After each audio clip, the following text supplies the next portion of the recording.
All right, so I wanted to throw my 2 cents in here because I've been looking for a while on how to mount these Roto Toms. I got some sinus issues, so forgive me, but I hated the way they come from the factory with the heavy stand and the heavy bar. And somebody told me it's like, oh, you need all that to tune them, but you really don't. I'm sure most of you already know that. But it's like, how do I mount this where it's close to my other drums and I can have some fun with them? It's a little challenging. You have to kind of you have to undo everything on the bar, and I'll kind of show you here as I walk around. But it's my kit. It's a cheap D2 drum set, but it works. So this is pretty much the what you would call, I guess, the first phase, I guess, pre-production or something. I took this dog bone here and put it on the stand.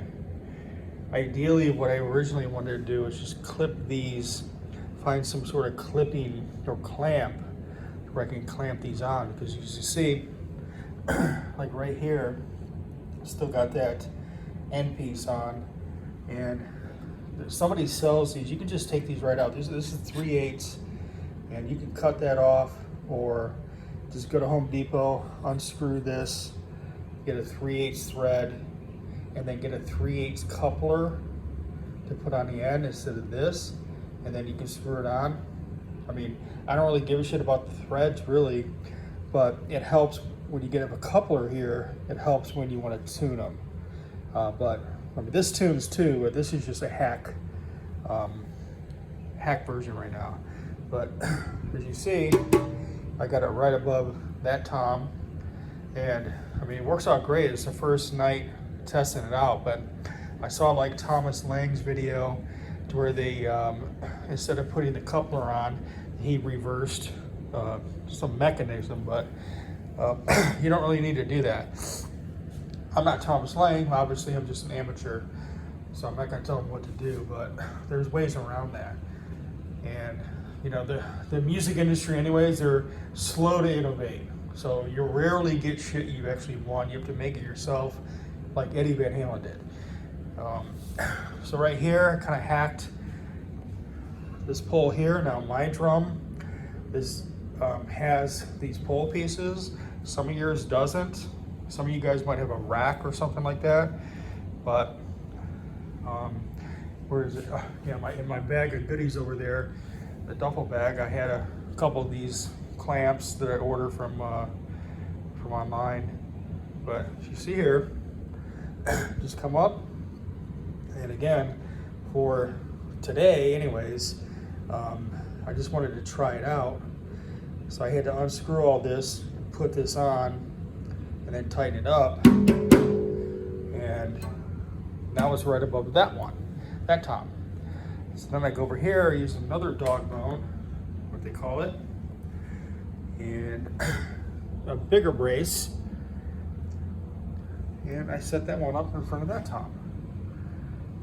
I had to move my cymbals out a little bit for that, and same thing here, but it actually worked out because it was a lot easier playing. So now I can have these Roto Toms set up where I want and not have to deal with the stand. What I'm going to end up doing here is going to Home Depot and getting a 3/8 threaded union or thread thing, and then a coupling, and then I'll use that. That way I can cut this off, because this is a little odd, but right now it gives me a chance to kind of work out the kinks, play with it. Had about 2-3 hours tonight practicing, and they didn't move, and this is exactly what I wanted, versus that stand where you had to place it somewhere. It was super heavy, and it was constantly, you know, it would tip over. It was a big pain in the ass. I actually threw it out. I threw the whole thing in the garbage and just kept these. And you don't need any of that shit. You can actually, what I found out when I had this on the bench, you can shrink these down too to get more space here. So there's a lot of leeway here. But yeah, it's pretty cool, man. When I jammed 2 hours tonight, a bit more than that, but see there?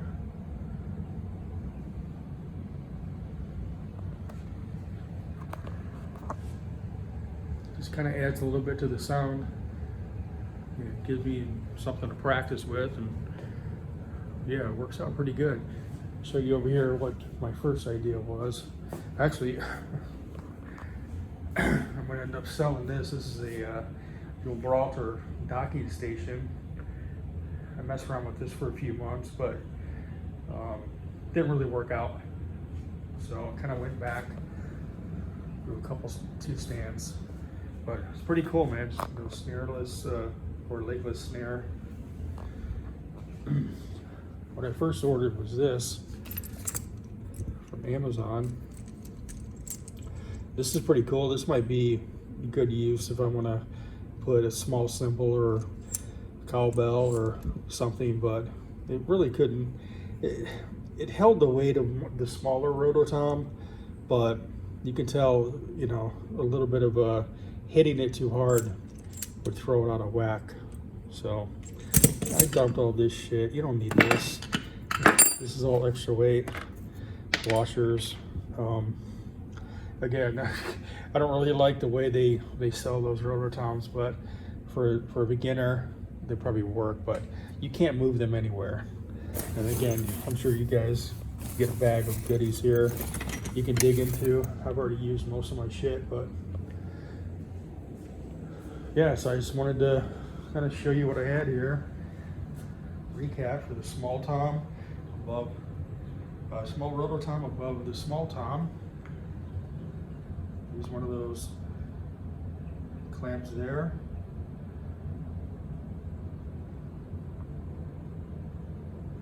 And then for medium,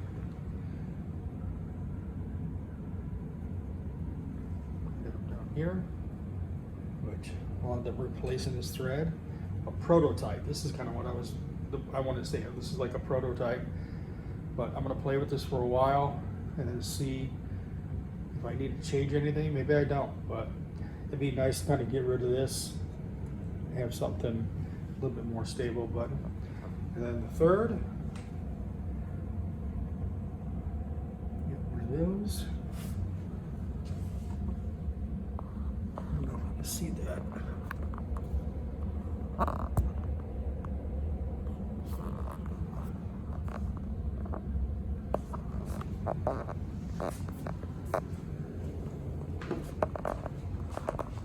Here, I mean, shit, I mean, it works for an amateur. I don't gig or anything, I'm just starting out, but I wanted to use, I like the sound sometimes of these Roto Toms. You can see here, I haven't replaced that. I'll take that out, but ergonomically, it all fits and they don't get in the way and nothing gets tipped over.